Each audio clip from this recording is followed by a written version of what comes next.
Like, share, and subscribe because it is free. Kalara drifts through the lucent expanse, her opalescent form glinting against a backdrop of distant nebulas. From her earliest memories, she has trained for this quest, to find the perfect union that will elevate both partners and forge new heights for every civilization. Born into the venerable order of harmonious confluence, she carries a legacy of founders who believed that only flawless pairings could birth the future.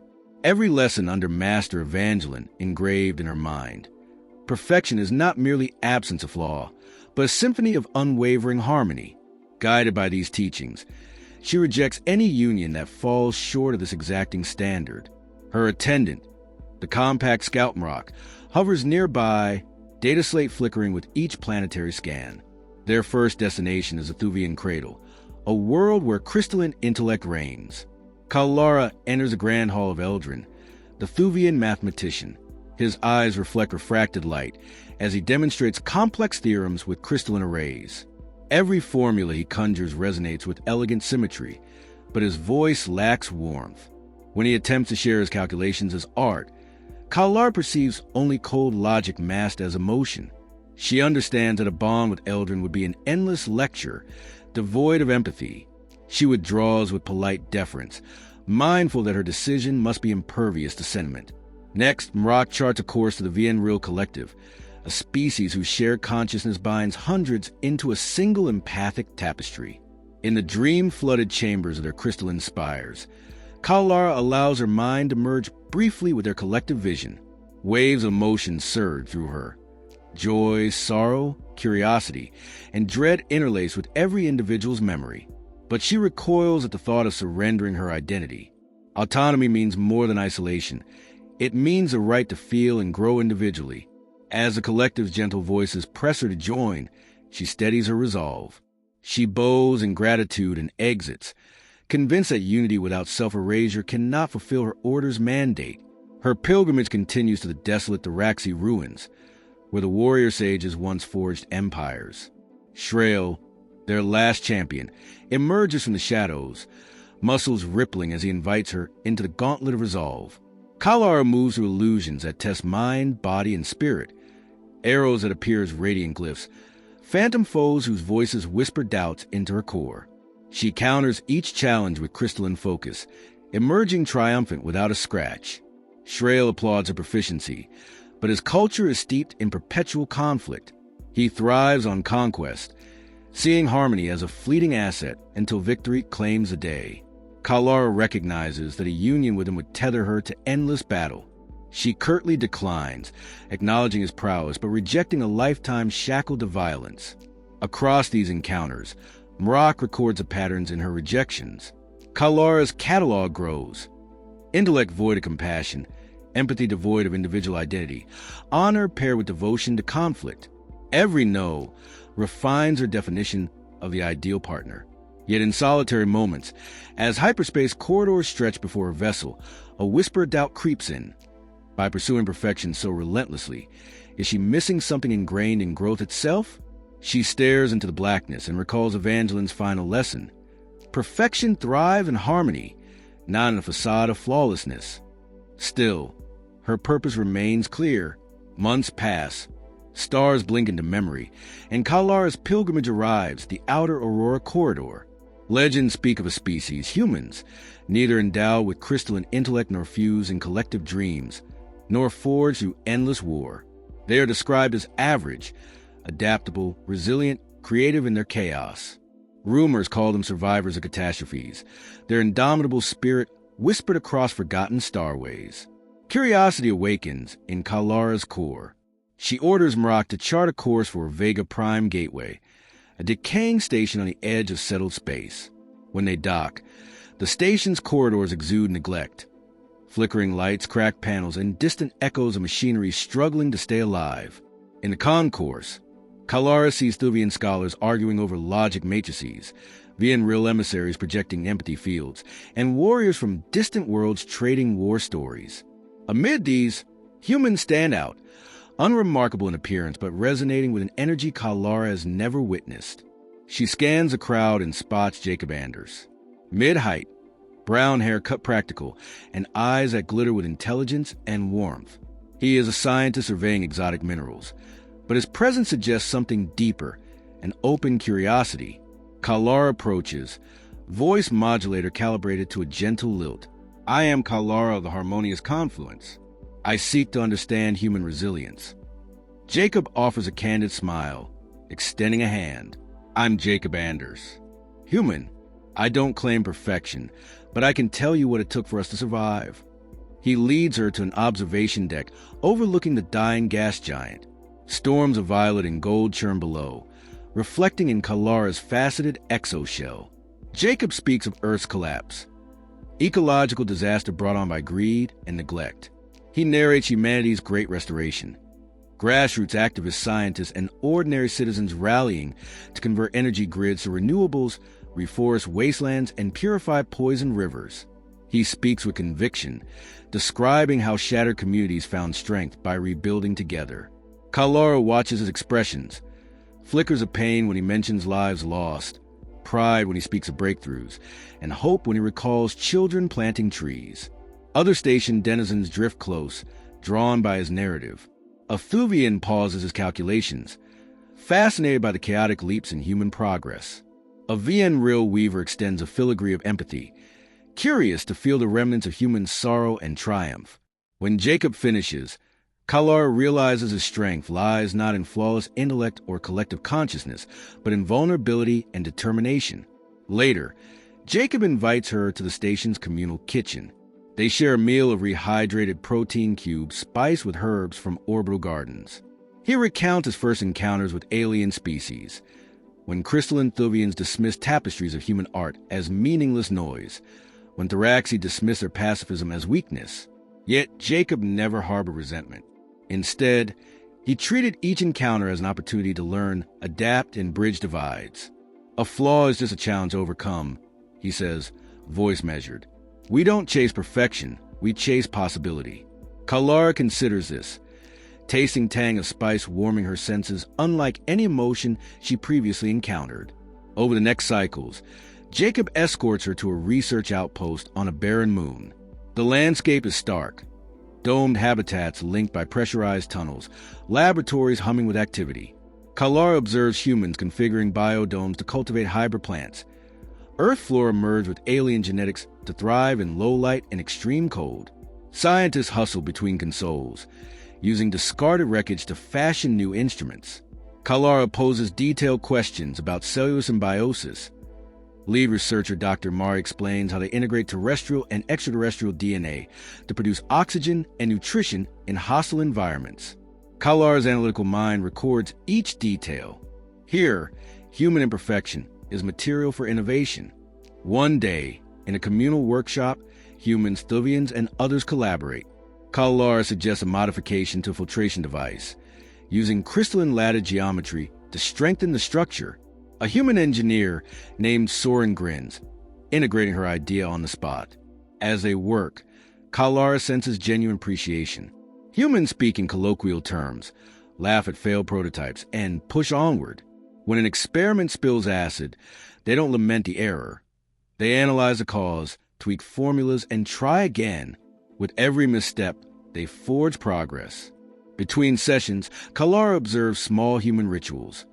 Shared meals where ingredients are swapped and stories told, nighttime circles where elders recount failures turn victories, and spontaneous games to lighten heavy workloads. She watches children chase each other under flickering lights, laughter echoing against metallic walls. In these moments, she sees threads of unity woven from imperfection. Memories of the VN Real collective flood chamber and Thraxi battle cries pale beside these authentic displays of community. One evening, beneath the moon's dim glow, Kalara confronts Jacob in a quiet courtyard. Your people's resilience. Do you view imperfection as gift or burden? Jacob considers a question, running a hand through his hair. Our flaws make us human, he says. When we stumble, we learn. When we fail, we adapt.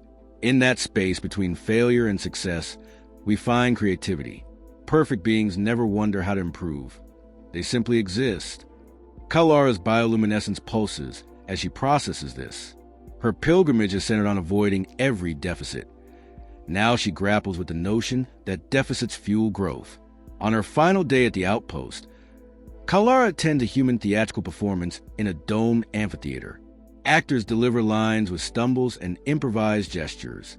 When one misses a cue, another recovers with humor, and the audience applauds louder. This raw, unpolished art moves Kalara in ways no crystalline symphony ever did. Imperfection on display becomes a mirror of resilience. When the final scene ends, the crowd rises in unified applause, not for flawless execution, but for courageous authenticity. Standing in the aftermath, Kalara watches Jacob step forward. His eyes glow with pride as he observes her reaction. She reaches out, touching his arm. In that contact, she feels an undercurrent of hope, an understanding that harmony springs from shared struggle. She knows that upon her return to the Order, her conclusion will shock every doctrine she's known. But she also knows that embracing humanity's imperfections may be the single greatest act of unity the cosmos has ever witnessed. Kalara boards a shuttle back to Vega Prime. As engines roar, she gazes back at the moon's glittering domes. She recalls every moment: the kindness of strangers, the humility of survivors, the creativity sparked by necessity. In humanity's average form, she discovered an extraordinary potential.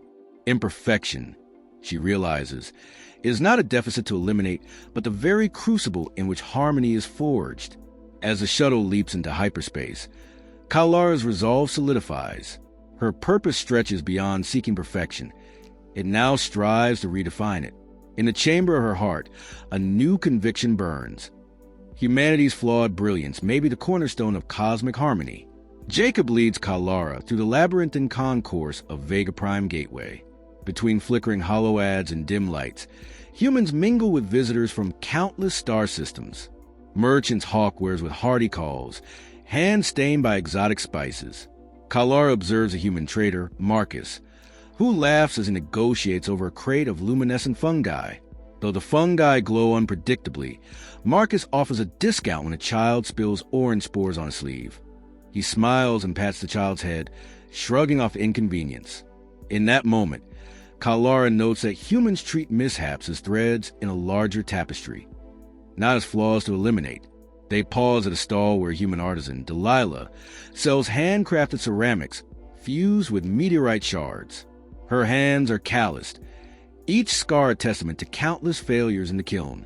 Kalara picks up a small bowl, its surface mottled instead of perfectly smooth. "Why leave these marks?" she asks. Delilah tilts the bowl toward a flickering lamp, revealing iridescent cracks. "Each imperfection tells a story," Delilah replies. "These lines show where the glaze bubbled or cooled too fast. Rather than hide them, I embrace them. They remind me that beauty emerges from error." Kalara studies the bowl's asymmetry and realizes that human artisanship celebrates unpredictability as part of creation. Jacob then guides her to a communal kitchen, where the aroma of spiced broths and fresh bread hangs in the air. A dozen humans, engineers, scholars, traders, share a low table littered with steaming bowls and platters. Kalara's attendant Rock hovers behind her, scanning the gathering. Jacob sits beside an older woman, Nurse Fiona, who ladles a thick stew into Kalara's dish. "You'll taste Earth's finest beans and root vegetables," Fiona says, sliding the bowl forward. "Grown in repurposed soil on Mars, but still ours." Kalara tastes the stew, smoky, savory, with a hint of citrus. It warms her core in a way she cannot quantify. Around her, humans exchange stories. One recites a poem written during quarantine. Another shares a joke about a malfunctioning hyperdrive. Laughter bubbles up when someone accidentally spills broth onto their tunic. Instead of outrage, they tease one another affectionately. Kalara realizes that shared humor transforms even errors into bonds. After eating, Jacob takes Kalara to Orbital Research Outpost Theta, built inside a shattered moon's hollowed core. The outpost is a patchwork of modules welded together decades ago. In one lab, humans cultivate hybrid plants, Earth's legumes grafted onto alien rootstock. Dr. Imari, a botanist with sleeves rolled to her elbows, shows Kalara how a single leaf can produce 10 times more oxygen than unmodified specimens. When one test tube cracks, flooding the lab with nutrient solution, Imari simply chuckles and begins cleaning up. "We'll learn why and try again," she says. Perfection in biology is a myth. Mutations drive progress. As Kalara watches Imari analyze test results, recalibrate pH levels, and adjust lighting spectra, she sees how humans view failure not as a setback, but as data. Every mishap refines their approach, turbocharging innovation. In a neighboring wing, engineers tinker with a prototype energy harvester meant to siphon power from gas giant storms. A bolt snaps, and the machine stutters. Instead of discarding it, the team adapts the design on the spot, welding a repurposed support beam to strengthen the frame. Calvin, the lead engineer, grins at the jagged weld marks. "We'll polish it later once it works," he says. Kalara inspects the jagged metal. It looks crude, yet functionality overrides aesthetic concerns. The device hums to life, drawing energy in unstable pulses. The team cheers at the irregular hum. Every quiver of the harvester symbolizes progress born from imperfection. As night settles over the outpost, Jacob brings Kalara to a communal courtyard lit by bioluminescent moss. Humans gather around a makeshift stage where actors prepare a play. The performance, titled Echoes of Terra, is improvised each night based on current events. Tonight's plot revolves around a starship stranded in an ice storm. In one tense scene, an actor forgets a line, leaving the audience in stunned silence. Instead of panic, the co-actor leaps with an unscripted quip. "Well, it seems the wormhole ate my script." Laughter ripples through the crowd. The director, Marisol, gives a thumbs up to the actor who improvised. Kalara notes how the audience leans forward, encouraging the performers. Imperfection fuels entertainment, reminding everyone that shared vulnerability forges empathy. Between acts, Jacob and Kalara walk beneath skeletal supports wrapped in vines grown from moonseed labs. "Humans don't wait for perfect conditions," Jacob explains. "We create opportunities in uncertainty." Kalara recalls her encounters with species that demanded ideal prerequisites before any collaboration. Here, necessity and curiosity drive creativity. When a vine snaps underfoot, both stumble, but instead of reproach, they laugh and help each other steady. That moment cements Kalara's growing respect. Human adaptability thrives in chaos. The next day, Jacob escorts Kalara to a workshop in the outpost solarium. Transparent domes reveal the void outside, punctuated by distant stars. Engineers, artists, and ethicists crowd around tables strewn with schematics, clay, and hollow tablets. Kalara inspects a holographic blueprint, a medical nanobot designed to repair cell damage. Dr. Lee, a surgeon, explains how early prototypes zapped healthy tissue. Instead of scrapping the project, they redesigned the bots to sense cell markers, an improvisation sparked by initial failure. "Our mistakes reveal critical flaws we'd never predicted," Dr. Lee says. "Now these bots can target infections with surgical precision." Kalara nods, impressed by their iterative process. Each misstep sharpened their objectives, driving innovation at an accelerated pace. Across the room, a VN Real empath weaver named Lyra experiments with a communicative interface that translates human tone into empathic signals. She invites Kalara to participate. As Kalara speaks, Lyra's neurofilaments illuminate, projecting Kalara's emotions as waves of color. Kalara senses her tentativeness, her awe, and burgeoning respect for humans. When Kalara pauses mid-sentence, unsure how to describe Earth's chaos, Lyra emits a warm amber glow, an invitation to embrace uncertainty. Kalara's voice steadying, she continues. The exercise reveals a human language, rife with nuance and ambiguity, can spark empathy in other species if they appreciate its imperfections. Later, Kalara and Jacob sit on a balcony overlooking the outpost reactive core, a control fusion thrumming beneath protective barriers. The core's energy output fluctuates with plasma eddies, never perfectly stable, yet always contained. "Here," Jacob says, "we tune our technologies to handle volatility, because volatility is life." Kalara watches plasma arcs flicker unpredictably, lighting the dome with shifting hues. She recalls her strict upbringing, where every experiment aimed for absolute control. Facing humanity's acceptance of flux, she feels her convictions transform. On the final evening, Jacob arranges for Kalara, to join a small human circle around a campfire like holoflame.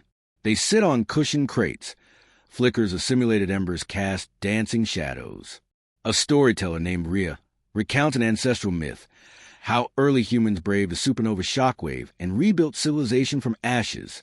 Her voice rises and falls, weaving triumph from tragedy. When she stumbles over a lyric, the circle hums along, filling the gap. The moment is raw, communal, and profoundly human.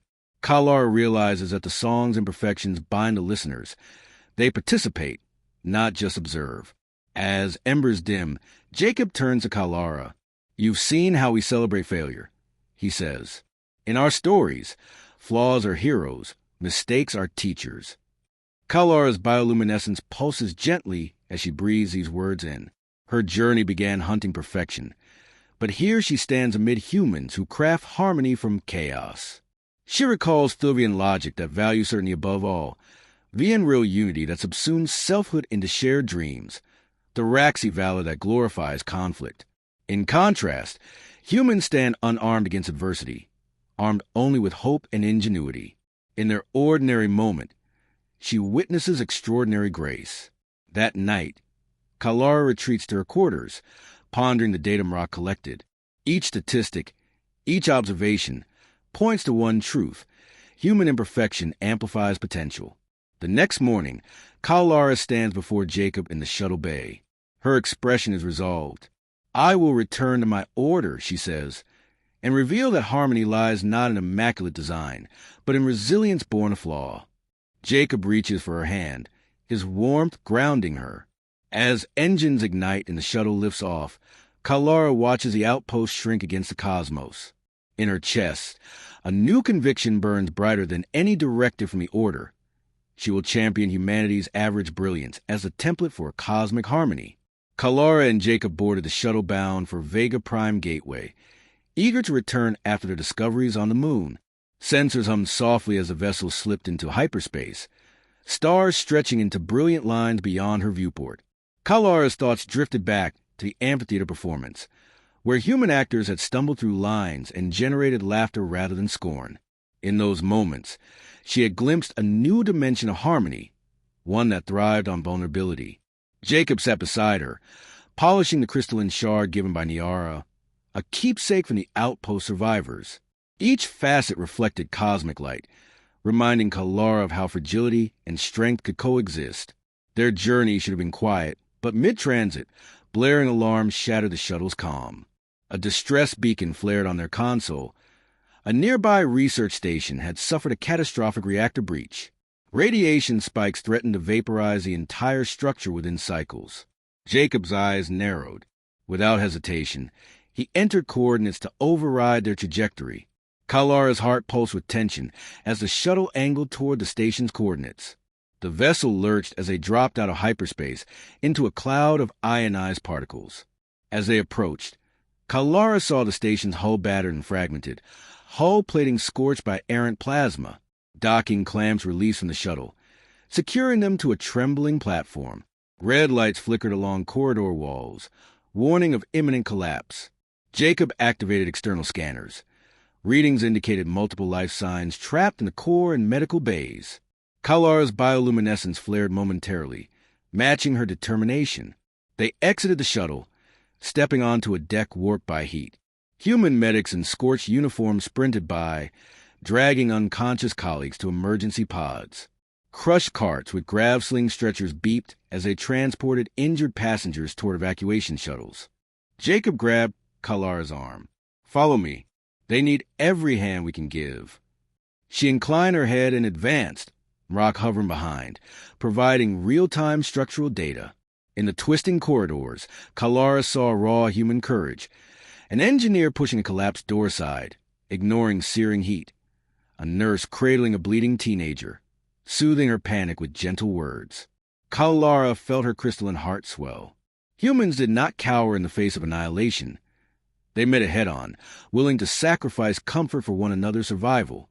A siren blared overhead, warning that radiation levels had soared past critical thresholds. Jacob led her to the core control room.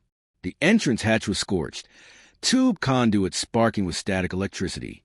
Inside, Dr. Conrad Lee, the station's lead technician, barked orders through clenched teeth.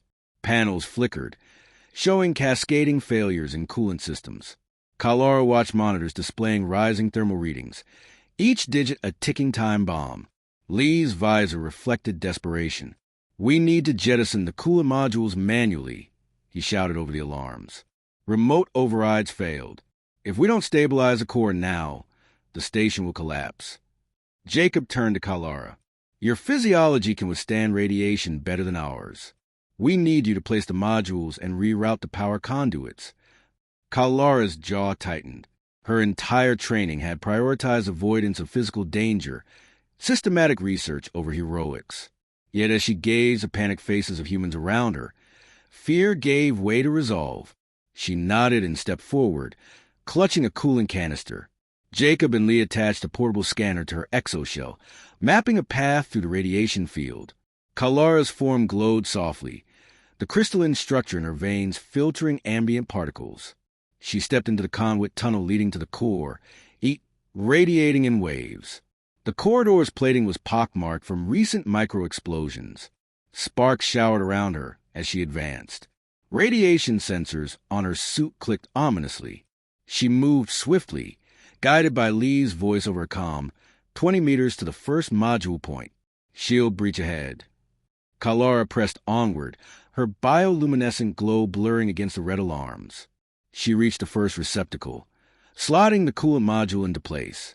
Warm fluid hissed as it seeped into the compromised ducts, the core's hum subsiding slightly. But the relief was fleeting. A fissure gouged the corridor floor, revealing molten plasma churning beneath. The temperature spiked, sensors warning of imminent meltdown. Kalara's shield strained. Her exoshell glowed hotter to disperse the heat. She raced toward the next module point, each step measured against rising radiation. Behind her, a structural creak signaled a partial collapse. A chunk of ceiling fell, missing Kalara by centimeters. She tightened her grip on the module, vaulting over debris. Metal shards rattled underfoot as she reached the junction. With a swift motion, she rerouted power conduits, her crystalline hands reshaping energy pathways into temporary stabilizers. An explosion rocked the corridor. Kalara slammed back against the wall as searing pressure waves crashed around her. She finagled the conduit panel shut, and the core's tremors eased marginally. Shreds of smoke curled around her as she stumbled back toward the control room. Each breath scorched her lungs, but she refused to slow. As she burst through the hatch, medics were dragging survivors towards shielding corridors. Jacob rushed to her side, scanning her exoshell for structural integrity. His eyes searched hers, silently asking if she had endured the worst. Kalara's shield's flicker beheld. Her breath came in ragged gasps. She gave a curt nod. Dr. Lee exhaled, relief flooding his features. "You did it. We bought enough time to evacuate." Humans in scorched uniforms gathered around Kalara, offering water infusions and securing dampened cooling packs to her shields. They tended to her bleeding wounds, minor gashes where fragments had nicked her form, without hesitation. Kalara, unaccustomed to receiving aid, felt a warmth unlike any she had known. As medics poured healing gel over her shields, she recognized that vulnerability did not weaken her. It connected her to these humans in shared sacrifice. Outside the core chamber, survivors wept in relief. Unconscious engineers were loaded onto grav stretchers, and nurses applied triage protocols for radiation exposure. Nearby, a young engineer named Felix hovered at the threshold, pale-faced and trembling. Kalara knelt beside him, pressing a gentle hand to his forehead. His eyes fluttered open, confusion giving way to astonishment as he saw her crystalline form stained with slag. He whispered her name weakly. "Kalara, is it real?" She offered him a soft smile. "I am here," she replied, her voice resonating with calm. Felix squeezed her hand, relief flooding his expression. Niara, the woman who had earlier refused evacuation, stumbled toward Kalara. Her arm was wrapped in bandages, and her uniform bore scorch marks. She collapsed beside Kalara, tears of gratitude spilling down her cheeks. "You saved us," Niara rasped. "You must remain with us." Kalara placed a finger to Niara's shoulder, offering what comfort she could. "Stand," she said. "Your people need you." Niara nodded, drawing strength from Kalara's unwavering presence. Together, they rose to help shepherd survivors to safety. As the station's evacuation shuttles departed, Kalara found a quiet corner in the infirmary. Jacob sat beside her, wiping soot from her shields. "Your order taught you to seek harmony through perfection," he said softly. "Tonight, you found harmony in chaos." Kalara's bioluminescence pulsed in time with her racing heart. "I never imagined that imperfection could be the crucible of unity," she admitted. Jacob placed a gentle hand on her crystalline arm. "Humans thrive not despite our flaws, but because of them." In the aftermath of the crisis, Kalara walked through corridors now eerily silent. Smoke trails curled from damaged conduits, and the metallic scent of burned circuitry lingered. Where moments ago there had been panic, now there was cautious calm. Humans repaired panels with makeshift tools, repurposing fallen debris into shields while engineers recalibrated emergency power grids. Kalara watched them adapt to each new obstacle. A missing support beam replaced by a hastily constructed brace, a collapsed hatch bypassed by rerouting airflow through maintenance ducts. Each improvisation spoke of resilience born from necessity. She paused at a makeshift memorial in the station's central atrium. Holographic candles flickered, each bearing the name of a life lost to the meltdown. A single beam of pale light illuminated Niara's token, the crystalline shard embedded with circuitry, perched atop a pedestal. Kalara approached and lifted the shard gently, cradling it in her hands. The human circuitry glowed faintly, pulsing with shared memory. In its imperfections, tiny chips in the crystal, scorch marks along its edge, she saw a testament to the courage of humans. Jacob joined her, standing silently as he watched her reverence. "This shard is more than a keepsake," he said. "It is a promise that even in the face of death, we choose to create, to remember, and to love." Kalara nodded, her crystalline form shimmering with newfound understanding. "I will carry this promise with me," she said. "It will shape my path forward." When dawn broke over the station's battered horizon, Kalara and Jacob departed for Vega Prime Gateway. As the shuttle lifted off, she gazed at the receding structure, now a fragile skeleton against the light. In that moment, she resolved to reshape her order's doctrine. Perfection, she now understood, was not an endpoint but a journey, one forged in the fires of imperfection. Jacob's hand clasped hers, a quiet reassurance that their shared future was no longer just a possibility, but an imperative. As they accelerated toward hyperspace, Kalara closed her eyes. Memories of humans risking everything to save strangers flickered through her mind. Felix's grateful smile, Niara's defiant spirit, Dr. Lee's unwavering focus. Each memory was a note in a cosmic symphony, an imperfect chord resonating with hope. In that chord, Kalara discerned the true essence of harmony, resilience born of shared struggle. With each heartbeat, her conviction strengthened. She would return to the order and prove that humanity's flawed brilliance was a key to cosmic unity. Kalara's shuttle descended through Lemuria's nebula clouds, the crystalline spires below reflecting her resolve. Jacob sat beside her, reviewing holologs of the station rescue. Humans braving lethal radiation, rerouting conduits, and saving lives at great personal risk. As the platform's crystal thrusters slowed, Kalara felt her purpose align. She would present these truths to the Council of Harmonious Confluence.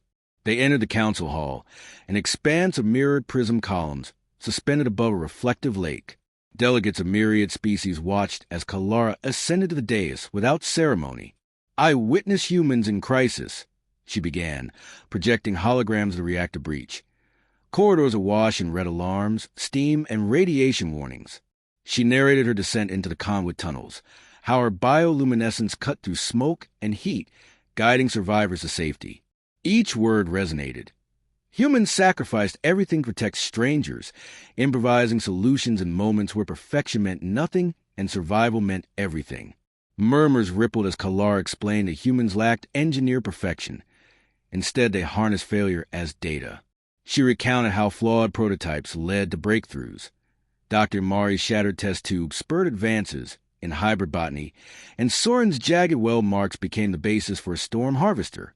Elder Seraphine's many facets glinted as she absorbed the testimony. Our codex prioritizes metrics, genetic compatibility, cognitive resonance, and emotional symmetry, Seraphine intoned. Yet these mappings have failed time and again. She gestured at Kalara, inviting elaboration. Kalara responded, "Humans do not avoid failure. They adapt it, learn from it, and use it to build unity where none existed before." Counselors projected simulations of past unions. Thuvian's match for intellect, Vienril for empathy, Thoraxi for honor. In each, collisions of ideals collapsed harmony. Kalara overlaid footage of human cooperation, a nurse comforting survivors as engineers rerouted failing systems, children planting trees in barren land. Humans do not rely on flawless design, she asserted. They forge unity through imperfection. Silence followed as Seraphine deliberated, her crystalline form reflecting conflicting data streams. Finally, Seraphine declared, the codex shall be rewritten. Empathy, adaptability, and resilience will guide our criteria for union. A ripple of assent coursed through the hall, and Kalara bowed deeply, relief and triumph flooding her being. Under Lemuria's twin moons, Kalara and Jacob joined delegates, presenting symbolic gifts. Vienril offered empathic filaments tuned to human laughter. Thuvian shared logic matrices integrating unpredictability, and Thoraxi forged hilts, symbolizing protection rather than conquest. Together they celebrated a new era where imperfection forged unity. At dawn, Kalara ready to depart for Earth as ambassador under the Lemurian Earth Accord, clasping the crystalline shard Niara had given her. Chipped and infused with human circuitry, she placed it in a simple pendant around her neck. Jacob joined her as they boarded the council vessel bound for the Blue Planet. Hyperspace blurred around them as Kalara reflected on her transformation, early arrogance replaced by reverence for humanity's flawed courage. She turned to Jacob. "What waits for us?" she asked. He smiled. A planet rebuilt through its scars, waiting to share its story. Weeks later, the vessel emerged above Earth's orbit. Below, continents swirled with blue and green. Lands healed from past turmoil. The landing site, a restored coastal city, exemplified sustainability. As the gates opened, Kalara stepped onto living soil, oxygen-rich and teeming with life. Human leaders awaited on a dais of reclaimed wood. She presented the pendant's shard. Cameras recorded as she declared, "May this token symbolize our commitment to unity through compassion and resilience." Human delegates then presented gifts, a seed archive of heirloom crops, and a tapestry embroidered with human history. Each thread bore stories of failure and triumph.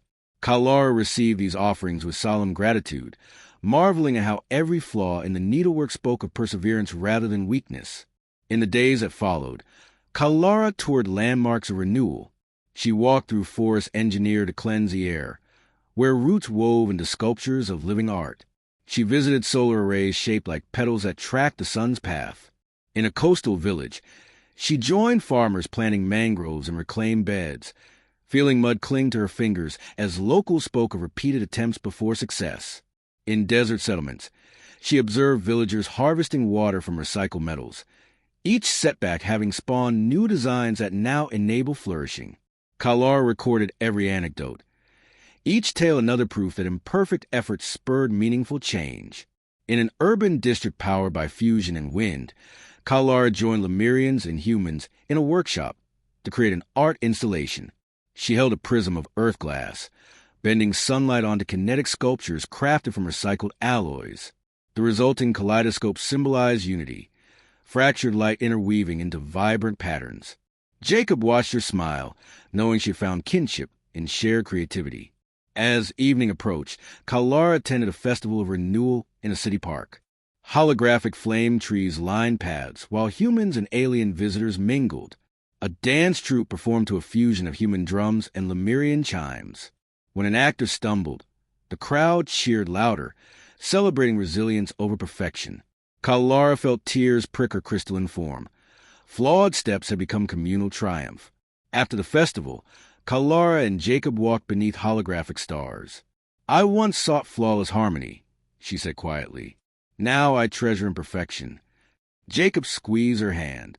"Our future will be built on these imperfect stones." In the weeks before departure, Kalara helped finalize joint initiatives, collaborative research guidelines, culture exchanges, and planetary stewardship protocols. She insisted each include iterative review and adaptation, ensuring failures became data for improvement. When she affixed Earth's and Lemuria's seals to the Accord, she felt centuries of rigid doctrine dissolve, replaced by a tapestry woven from hope and resilience. On her final night on Earth, Kalara and Jacob stood atop a cliff overlooking the ocean. Waves lapped against rocks, each crest and trough a reminder of life cycles. Moonlight danced on the water as they stood in silence. Kalara understood HFY not as boastful pride, but as recognition of humanity's gift, turning imperfections into opportunities, forging unity where others saw division. Jacob wrapped an arm around her. "I came seeking perfect harmony," she whispered. "I found something greater, harmony born from imperfection." Dawn broke, painting sky and sea with gold. Kalara watched the first rays touch Earth's surface, realizing that imperfection was not a void but the substance of life's tapestry. As the council vessel lifted toward the stars, she envisioned a future where species embrace flaws to compose a grandeur beyond any fixed ideal, echoing in every star, in every heart, across all worlds, carrying unwavering hope.